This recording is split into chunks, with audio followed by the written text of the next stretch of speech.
any confidence that they either desire or would abide by calls for a ceasefire. That's UK Foreign Secretary James Cleverly there. I'm joined now by Shehata from BBC Arabic here in the studio, and James Cleverly talking there a lot about the hostages, and there's just been a line come through on one of the wires talking about how hostage families have been demanding an explanation from the Israeli government about these heightened strikes. Obviously the fear is that as these bombardments intensify, that the hostages are going to be the victims of these bombs that Israel is dropping on Gaza. Yeah, there are some reports saying there is, from Hamas side, there is about 50 hostages were killed because of the raids. Is it true or not is not verified, but at least the side of Hamas. But and that was before last night and this new intensification. Absolutely. So it might be their lives at risk. So this is another call for Israel to make like a hold for the bombardment and negotiate the hostage release, aid, and other ways to eradicate Hamas. But I think the way Israel is doing now, there is more pressure on Israel from UN, from partners of Israel, in order to make humanitarian corridor, in order not to mix between Hamas fighters and the civilians.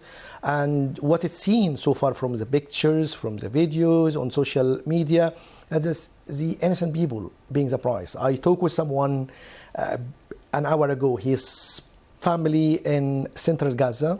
Some of them moved from the north, according to the Israeli authorities' announcement they should move for their safety. And one of the family members is 83 years old. So it's very hardly moved to the central area, and still is not also safe. See, and after like this, no communication and all of this stuff, so it's very difficult for him to communicate with his family, to check about his uncle who's 83 years old. So it shows for the whole world like Israel must do something in order to, for their hostages and for the sake of the security of Israel also, because all the talks is to talk about the peace negotiation, to talk about Palestinian state. I think this will put less pressure on Israel. It will, for the security of Israel, as well as the Palestinian.